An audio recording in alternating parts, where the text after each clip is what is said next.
Iran क्या कर सकता है? अभी तक जो आपके तबसरे के मुताबिक और जो हक़ाइक़ बता रहे हैं वो ये कि इतनी मरबूत प्लानिंग थी इसराइली एजेंसी और उसकी फोर्सेस के दरमियान कि ईरान संभल नहीं सका और उसकी सारी तैयारियां रेत की दीवार साबित हुई। यहाँ तक कि चकमा दिया गया इसराइली वज़ीर आज़म हाउस की जानिब से ईरानी हुकाम को कि वो ये एक्सपेक्ट ही नहीं कर रहे थे कि रात के इस पहर भी ये अटैक हो सकता है। एक तो ये कि इसराइल का ये इल्ज़ाम लगाना कि ईरान एटमी बॉम्ब बना सकता है या न्यूक्लियर बॉम्ब के करीब पहुँच चुका है। दूसरी तरफ डोनाल्ड ट्रंप का ये कहना कि ईरान के पास न्यूक्लियर बॉम्ब नहीं है। दोनों बयानात एक दूसरे से मुताबिकत नहीं रखते। ईरान दर्दनाक इंतकाम की बात कर रहा है, जहन्नुम का दरवाज़ा खोलने की बात कर रहा है, मज़ा चखाने की बात कर रहा है। ईरान क्या करेगा इसके बाद? इस वक्त तो ईरान के पास ऑप्शंस बहुत लिमिटेड है मेरा ख्याल। देखिए, अभी पहली खबर तो यह है कि उन्होंने ड्रोन्स लॉन्च किए हैं अगेंस्ट इसराइल। पता नहीं कब के वो चले हुए हैं ड्रोन्स और कब पहुंचेंगे, और रास्ते में ईरान के जो दुश्मन मुल्क हैं या जो अमेरिकन एलाइज हैं या इसराइल के एलाइज हैं, जॉर्डन हो गया, इराक हो गया, वहाँ उनमें से मेजॉरिटी तो वहीं शूट डाउन कर दी जाएगी। Drones are slow flying objects and so I think वो जो अटैक है वो तो कुछ हद तक रिपल्स हो जाएगी। उसके बाद Iran is threatening to launch missiles.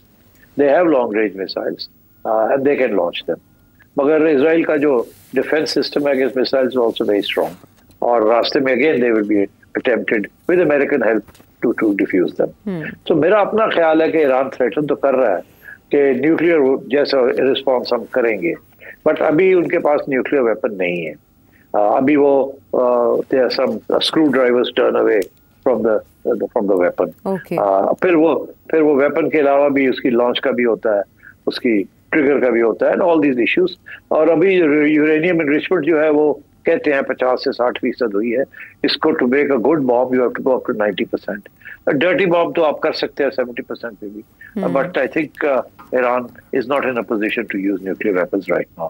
तो इसीलिए प्रीएम्प्टिव स्ट्राइक की है इसराइल ने, and I think it's been largely successful.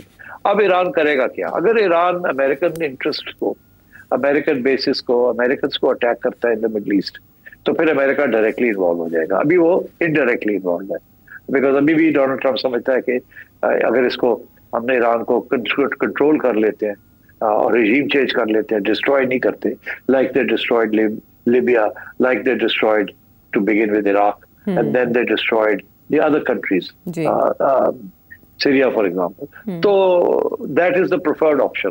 मगर अगर वो नहीं है, तो अगर उन्होंने अमेरिकन इंटरेस्ट को अटैक किया, जो कह रहे हैं कि हम करेंगे, और जिसमें एविडेंस भी है कि the Americans were involved in aiding and abetting Israel, तो फिर I'm afraid this will become bigger, and they will foment chaos in Iran, assassinations in Iran, bombings in Iran, separatist movements in Iran। एक नया scenario शुरू हो जाएगा। आपको याद आ जाएगा इराक में जो इन्होंने किया था और जो सीरिया में हुआ। दैट इज हाउ ये डिसमेंटल करते हैं। और सीरिया जैसा इतना बड़ा मुल्क with a great history and ancient civilization, Iraq same way, so Iran is also in the same situation, और ठीक है, it's a long bigger civilization and so on, and a stronger country and very motivated, but at the end of the day आपने देखा कि किस किस्म का reaction या रिस्पॉन्स आया from the international community। very interesting। Pakistan ने कंडेम किया जी, सऊदी अरेबिया ने कंडेम किया, यूएई ने कंडेम किया, ओआईसी भी कंडेम करेगी, मगर यूरोपियन नेशंस ने जी उन्होंने कंडेम नहीं किया। उन्होंने कहा है कि एस्केलेशन को रोका जाए जी। ये इज वेरी इंटरेस्टिंग। वो हर एक का बयान ये है कि एस्केलेट नहीं होना चाहिए, रोको, एस्केलेशन नहीं होनी चाहिए, एस्केलेशन नहीं होनी चाहिए। ये नहीं कहा कि ये गलत हुआ है या ये कंडेम किया है ओपनली, लाइक से पाकिस्तान ने जैसे किया या इवन सऊदी अरेबिया ने जैसे किया। तो आई थिंक इसका मतलब ही ये है कि this is Donald Trump's plan कि एस्केलेशन को रोका जाए, और रोक के फिर Donald Trump and America and the international community play some role, जिसमें रेजीम चेंज भी हो जाए, ईरान की लंबी चौड़ी डिस्ट्रक्शन ना हो, मगर nuclear program forever and forever खत्म कर दिया जाए। That would be the motive behind this, कि एस्केलेट ना करें, बिकॉज इशारा किसकी तरफ है?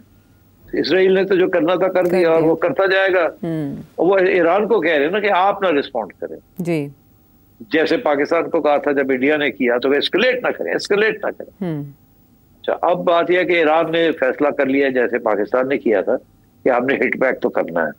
अब वो हिट बैक अगर ज्यादा कामयाब हो जाता तो फिर एस्केलेशन हो जाएगी फ्रॉम द इजरायली साइड, और अगर कंस्ट्रेंट रहता है, रिस्ट्रेंट रहता है, तो फिर शायद space for dialogue and cease fire can take place. अच्छा, लेकिन सिर साहब, जैसे इंडिया और पाकिस्तान का मामला था, इसराइल और ईरान, इसमें ईरान बहुत कमज़ोर मुल्क है जिसमें अंदरूनी कशमकश भी अपनी जगह अहम है। आपने माजी का भी हवाला दिया, चैलेंजेस अंदरूनी तौर पर क्या रहे, माशी दबाव अपनी जगह पर अहम है। तो सिर साहब, ईरानी अवाम स्पेशली अगर इस तरह से जंग लगती है और वहाँ मुजाहरे शुरू हो गए हैं और बदला लेने का कहा जा रहा है, हुकूमत पे दबाव अंदरूनी तौर पर बढ़ाया जा रहा है, अवाम किस हद तक हुकूमत के साथ होगी और रजीम चेंज के लिए कितने हालात साजगार हैं ईरान के अंदर? जी हाँ, बहुत अहम सवाल है। बड़ी इंटरेस्टिंग सिचुएशन है ईरान के अंदर। ईरान के अंदर ये जो रेजीम है ये ज्यादा पॉपुलर नहीं है, बिकॉज बड़े इस रेजीम की फॉरेन पॉलिसी के बेस के ऊपर, रेडिकल इस्लामिक पॉलिसी के बेस के ऊपर बहुत सी सफरिंग की गई है ईरान की इकोनॉमी ने, ईरान के लोगों ने। सैंक्शंस लगे हैं और इन्फ्लेशन है और अनएम्प्लॉयमेंट है, हालात अच्छे नहीं है ईरान के अंदर, एंड लोग तंग भी आए हुए और बड़ी घुटन है वहाँ, इस पर कोई शक नहीं है। तो इस रेजीम बड़ी ऑपरेसिव रेजीम।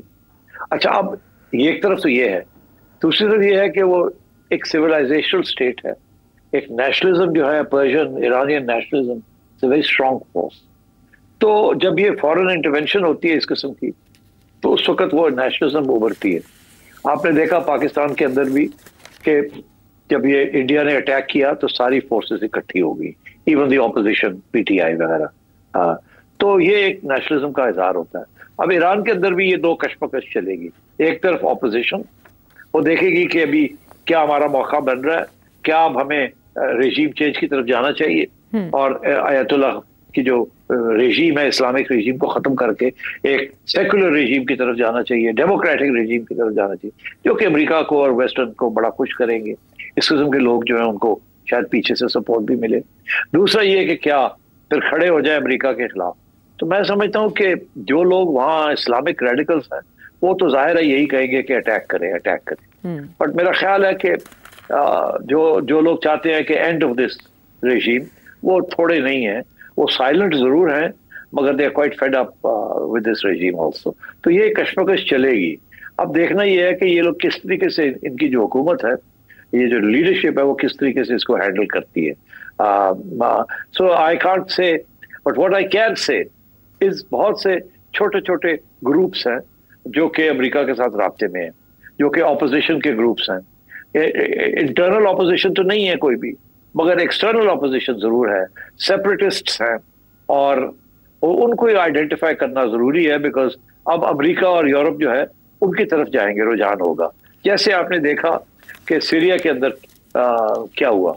सीरिया के अंदर एक आदमी, एक शख्स, एक सियासी जमात जिसको टेररिस्ट जमात कहा जाता था, उसके लीडर के ऊपर $10 मिलियन का रिवॉर्ड था बाय अमेरिका, और यूनाइटेड नेशंस की टेररिस्ट लिस्ट के अंदर उनका नाम था। रातों रात वो सारा कुछ खत्म कर दिया गया, वो प्रेसिडेंट या लीडर बन गए सीरिया के, और इस वक्त अमेरिका के MIT है और उनको एड भी मिलनी शुरू हो गई। तो बात यह है कि ये चीजें होती हैं इस किस्म की सिचुएशन में। अब जो रेजिस्टेंस है ईरान के अंदर, जिसको अब यकीनी तौर पे हवा मिलेगी और सपोर्ट मिलेगा फ्रॉम द वेस्ट, सबसे इम्पोर्टेंट उसमें से इज एक ऑर्गेनाइजेशन जिसका नाम है national council of resistance of Iran.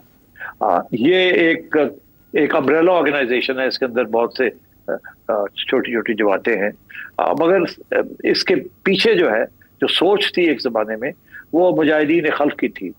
अब हम लोगों को याद है कि जब अयतुल्लाह खोमेनी आए ईरान के खिलाफ, जब महाज बना और रेजिस्टेंस मूवमेंट बनी, तो उस वक्त मुजाहिदीन खल्क जो थी वो शाना बशाना सबसे आगे थी, और वो एक लेफ्ट विंग मार्क्सिस्ट ऑर्गेनाइजेशन थी। मगर फिर अयतुल्लाह ने आ गए, और जैसे ही पावर सीज किया अयतुल्लाह खोमेनी ने, इस्लामिस्ट ने, तो मुजाहिदीन खल्क को उन्होंने आइसोलेट कर दिया और वो भागे फिर वहां से, बिकॉज वो इंटरनल स्ट्रगल शुरू हो गई थी। अच्छा, तो अब वो मुजाहिदीन खल्क जो है, दे काफी अरसे तक तो वो लेफ्टिस्ट आइडियाज, मार्क्सिस्ट आइडियाज को वो प्रोपोगेट करते रहे, बट आई थिंक उन्होंने भी देख लिया कि दुनिया किस तरफ जा रही है, स्पेशली सोवियत यूनियन नहीं रहा, ईस्टर्न यूरोप नहीं रहा, and so on. And so therefore उन्होंने ये रेजिस्टेंस काउंसिल बना ली है, जिसके अंदर जिसकी लीडर वो पुरानी लीडरशिप है ऑफ द मुजाहिदीन खल्क, मसूद और मरियम रजावी। ये कुछ अरसे पेरिस में होते हैं, कभी वो अल्बानिया में बेस किया हुआ इन्होंने। और अब जो मेरी इतला है वो ये है कि American are in touch with them, specially Maryam Rajavi जो कि उसकी एहलिया थी मसूद की। तो वो अब इस वक्त जो बातें कर रहे हैं वो तो कह रहे हैं हम डेमोक्रेटिक ईरान बनाना चाहते हैं, हम इलेक्शंस करवाना चाहते हैं, हम एक सेकुलर किस्म की कॉन्स्टिट्यूशन लाना चाहते हैं, इस किस्म की बातें कर रहे हैं। हम ह्यूमन राइट्स को प्रोटेक्ट करना चाहते हैं, हम सियासी प्रिजनर्स को रिलीज करना चाहते हैं, एटसेट्रा। तो ये बातें तो जैसे कहते हैं ना, this is music to the ears of the western countries. इसी तरीके के साथ वो सीरिया के जो लीडर हैं उन्होंने भी फिर आखिरी वक्त पे ऐसी बातें करनी शुरू कर दी थी, इसलिए फिर उनको भी तस्लीम कर लिया गया। तो इसके अलावा there are some separatist parties, ये तो है ना जो ईरान को इकट्ठा रखना चाहती है, मगर वो सेपरेटिस्ट पार्टीज भी हैं जिसके साथ अमेरिका के तल्लुकात हैं। एक तो खैर जाहिर है वो कुर्दिस्तान फ्री लाइफ पार्टी है, और इसके साथ साथ कुर्दिस्तान वर्कर्स पार्टी है। अब कुर्दिस्तान का तो एक और ही मामला है, कॉम्प्लिकेटेड है, वो टर्की में भी है, इराक में भी है, ईरान में भी उनका हिस्से है, but they are also part of the resistance.